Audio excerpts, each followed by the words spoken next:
สวัสดีครับท่านผู้ชมอยู่ผมในรายการแคสเกมไอพีนะวันนี้จะมาเล่นเกม Resident IO รอบ2นะเพราะว่าคลิปที่แล้วมันโดนตัดเกมมันตัดคลิปไปตอนที่เข้าเกมเลยนะแคมก็เข้ามาในเกมนะนี่รอบ2นะรอบ2เฮ้ยเพิ่งมาโดนนี่กากจิ๊บเจอพี่แล้วนะใช่นี่ไม่ใช่พี่อ้าวไม่ใช่เหรอว้ายเย็ด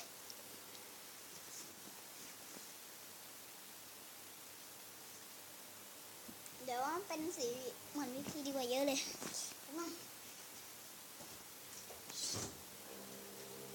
โอเคผมจะให้มันกินผมนะอะไรแก้มก็ทำการกินได้วู้ฮู้ผมจะตัวเล็กลงนะ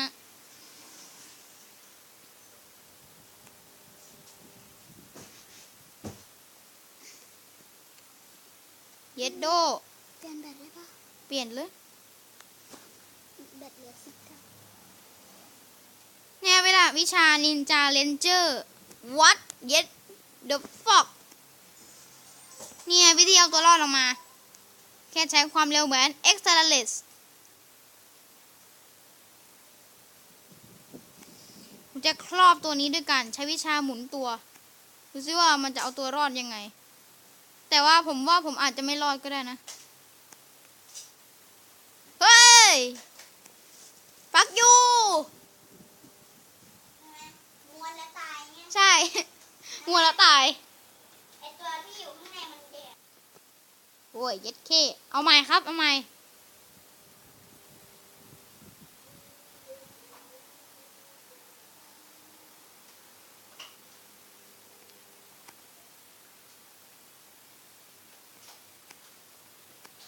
โหมาแป๊บเดียวผมก็ได้กินเลยอะ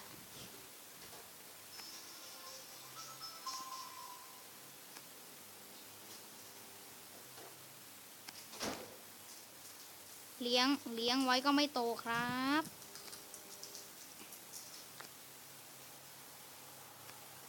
จับแดกครอบ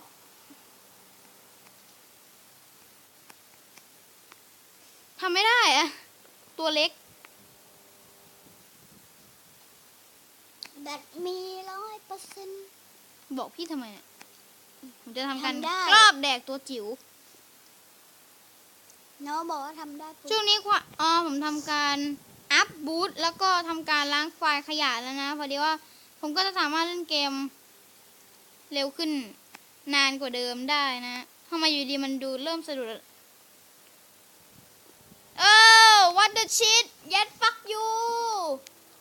ก็พี่เข้าไปเองเอาไม่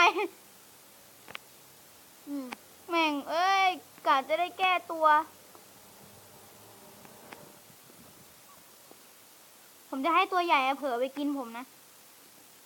ผมจะล่อไปก่อน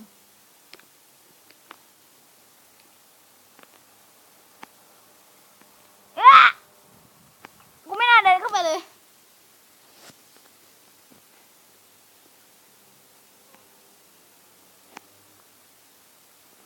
เอามาให้กูเด็ก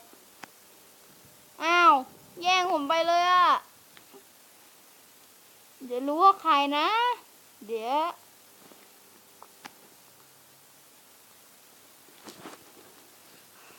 ทำไมเกมมันเริ่มสะดุด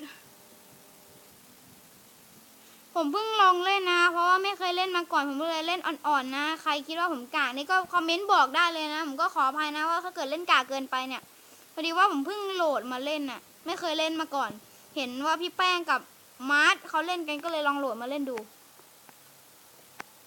ตอนนี้ก็ตัวใหญ่เป็นอันดับที่308 43แล้วด้วยกากมาก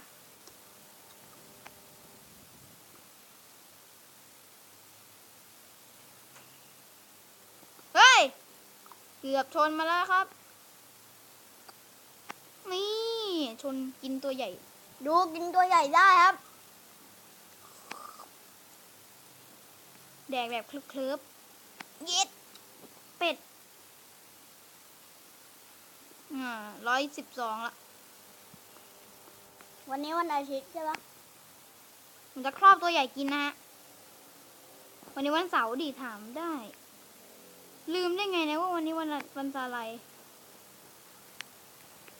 นี่ได้กินฟรีอีกยาว เกมมันดูสะดุดอะ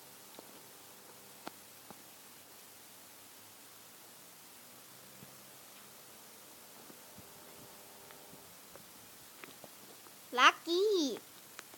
สไลด์แบบ X ฮ่าฮ่าฮ่า เฮ้ยมันหายไปในทันพริบตาพี่พี เมื่อกี้นะบุเอา สงสัยเขาออกจากเกมมั้ง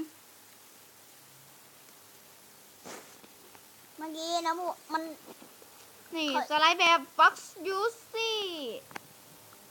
เมื่อกี้พูดฟักอยู่ใช่ปะ Fox Juicy แปลว่าอะไรวะ ควยแบบใหม่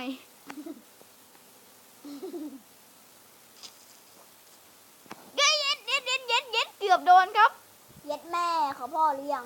มึงขอพ่อยังอ่ะ ไม่มีขอพ่อยังกวนตีนว่ะ ขู่แล้วผมเกือบโดนตัวเล็กแดกแล้ว อย่าให้ตัวเล็กแดกมันน่ะ ผมเป็นคนเรียบร้อยครับ ตัวใหญ่เป็นอันดับที่ 24 แล้วครับ อ้าว28เอาดิ วิกากโดนแดก เป็นไง โอ้ยพระพุทธเจ้ากำลังตัวใหญ่ยาวอยู่เลย